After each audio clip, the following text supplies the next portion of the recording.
It's party time! Woohoo! Yeah! Oh yeah!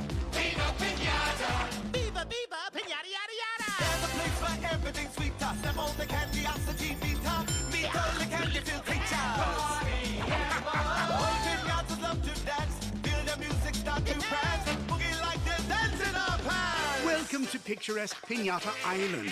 In its many gardens, all manner of pinatas live, dance, and dream that one day they will be chosen to entertain at a party as only pinatas can.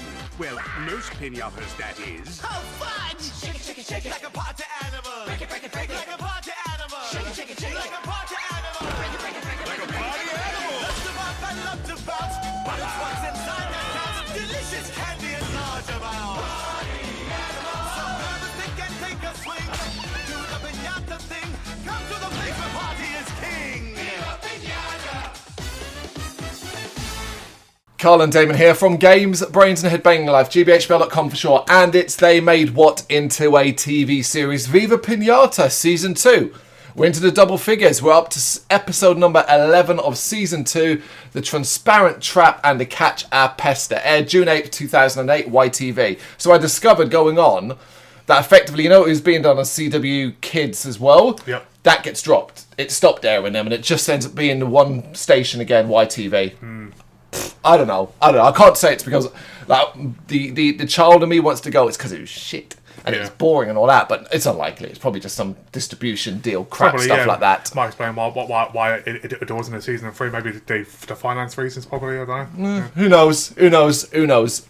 There are actually, you know, like details and stuff like that is actually really light on the internet. Like, you know, it's mainly really just episodic based. And even then, like, say if you wanted to find like a breakdown of an episode, you can't really find one. It tends to be like 2 or 3 lines because they are just segments. Hence kind of why I have to do these notes. Which brings us to segment 1, the transparent parent trap. I'm saying it wrong. It is transparent trap. Yeah. But it reads like, it looks like parent. Yeah. Yes.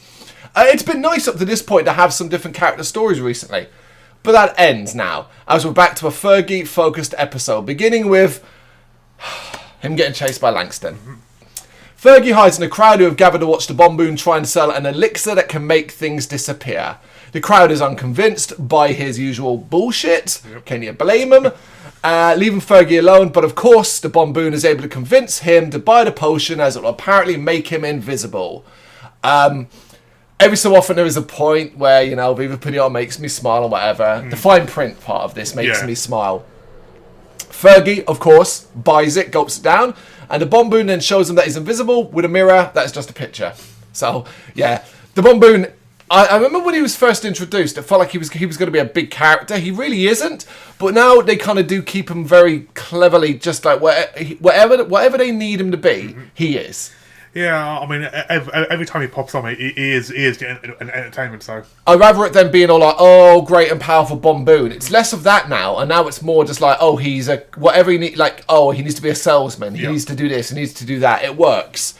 He makes the ruse complete by donning some disguises and tells the other pinatas that Fergie took the Canonata offline, and they're all really upset that they can't go to parties. So it's that whole like dressing up, speaking to them, and stuff like that. And the Bomboon suggests they punish him by giving him the silent treatment. And they're all like, yeah, that's a really good idea. So you can kind of see where this one is going. Fergie, believing he is invisible, starts to mess with him though, and they're confused by his behaviour. However, they're trying to give him the silent treatment so they don't respond to him. All except Ella, who forgets, of course. Yep. And Fergie realises that he's been scammed. I was surprised they kind of... Because you would think like this episode's just going to play out to the end where it gets revealed, but it happens quite early on. Yeah, it does, yeah. The Bomboon, meanwhile, is out trying to sell the elixir again, and Fergie confronts him about it. The Bomboon thinks faster and says it's because the effects wore off and that he needs to take more, managing to sell another bottle. That's good thinking. It is good thinking, but my God, he's thick as shit. Yeah, it's Fergie, isn't it? Paulie's watching though and realises what the Bomboon is doing. Hearing Langston, Fergie mocks him and Langston is enraged. However, he's called back to the office by the big boss and Fergie thinks, oh, he didn't see me. Yep. It's just coincidental timing. Now Fergie thinks he's a superhero or villain, calling himself the Fudgy Phantom, and plans to heist all the candy from Pinata Central. Yeah, this episode has gone off in a different direction now. Yep. A group of sweet tooths end up damaging the candiosity meter though, and when Fergie uses it, it doesn't work, meaning Fergie still believes he's invisible. So there's again all these little coincidences that convince him. It works quite nicely. Meanwhile, Paulie has told the others of the Bomboon's trick, and some go to find him, with others going to stop Fergie from what he's about to do. He is currently gouging himself on candy, filling himself up with candy, and the sweet tooths are in the process of fixing the meter. Yep. So you can see what's about to happen here. Do you reckon Fergie might get sent to a party? Because I don't. Yep.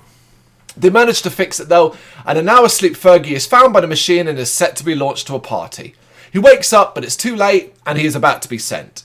Paulie manages to get rid of the sweet tooth though, and as Fergie's about to be shot at a canionata, Paulie pulls the plug. Boo, Paulie. Don't know why. Just let him go. Exactly, just let him Do go. you mean it'd be his punishment for his shitty behaviour? Yep. Fergie does end up falling though and smashing into bits. And as Paulie picks up his pieces, we see that Fergie is still convinced he was invisible all along, and it just wore off, that kind of thing.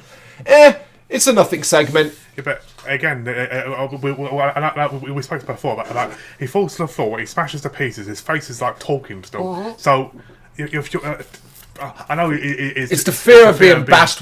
Yeah, that's what it seems to be, because it ain't the breaking apart. This season, more than any other, more than the other, should I say, as if there's been several, has them falling apart, being broken way more. There's a lot to come in that regard. But lastly, in this segment, we see the mob forcing the Bomboon to drink bottles of his elixir as punishment. Yeah, there we go. Segment 2, to catch a Pester. The Pinatas have had enough of Pester and set him up, capturing him in the process. Love this start. Felt really fresh and interesting. I was like, oh, this is different. It's different, As Pester points out, this goes against the natural order of things. He is arrested and thrown into a new Pinata state prison. Hungry and thirsty, Mabel ends up treating him more like a guest though, much to the others' annoyance. However, Mabel points out that they shouldn't be rude and they don't want to be that. I like that when she's like, we shouldn't be rude. They're like, oh my god, like it does bother them that they don't want to be rude. Pester realises he can use this to his advantage right now. And hilariously, he discovers his cell door is wide open anyway. But he doesn't want to leave now because he starts to politely ask the Pinatas for different things, resulting in them having to wait in him hand and foot as a result. As night falls, he ends up in a cell that is better than most of their houses. And they all asleep outside, exhausted. This gives the ruffians a chance to sneak in and break him out. However, he doesn't want to go because he's been treated so well, even getting as much candy as he wants. So it's kind of working out for him. And he kicks the ruffians out, eating the key. A Pinata meeting is called to discuss the prisoner problem, a bad hollandaise sauce, which made me laugh. I did laugh at that. Mabel's whole like, oh, she can't get it right. Paulie points out that the biggest problem is Pester's demands, and they realise the cost is too high, even if the company has been paying for it. Find out about, is it Langston's credit card or the boss's credit card? Yes. The ruffians bust in, but it turns out they want to team up and get Pester out too. And everyone agrees, and it turns into a prison heist for some reason. So I do like this. This to me is interesting and fun and different. It is, like reversing the idea of having to bust Pester out of the prison just to get rid of him. No party talk, so none of that. To complete the task, though, they have to spend even more money to build a ventilation system. This is all comedy stuff. They build this overt ventilation system when really they could have just walked through the bars. That night they use it, and it is very stupid, but they use it to sneak into his cell. However, it takes them so long, because it's so complicated, it takes them ages to get through the system, they don't get there until the morning when he's awake. Landing on him, they tell him they're breaking him out, and Pester is hurt that the ruffians are involved. However, Fergie forgot the ladder, and the credit card bill hasn't been paid, so they can't order one. So now they're trapped and locked inside, basically. And I was like, okay, I was into this. I'm like, where's this going to go next? Pester laughs, but now realises there are no Pinatas to actually wait on him anymore if they're all trapped in there with him. So how does this get resolved? In an interesting way, they've defaulted on their credit card, basically by not paying the bill. And the repossession team have come and are taking back the jail. And Pester, heartbroken, gives chase, wanting it back, with Mabel chasing after him as she's perfected her hollandaise sauce. More like this. It's so random and so stupid and so over the top and silly, it worked for me. It felt fresh. It felt interesting.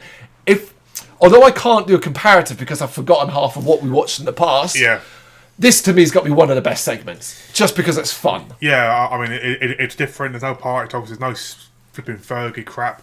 Yeah. It's just fresh, I'll take it. which is what we want, some fresh ideas. Not with the first segment, but certainly with the second. So 50-50 on this one. Yeah. Season 2, Episode 11, The Transparent Trap and The Catch a Pester. You got any thoughts? You know what to do? Let us know in the comments. Thank you very much for watching. If you'd like to see more content like this, please consider hitting the subscribe button. It is gratefully appreciated.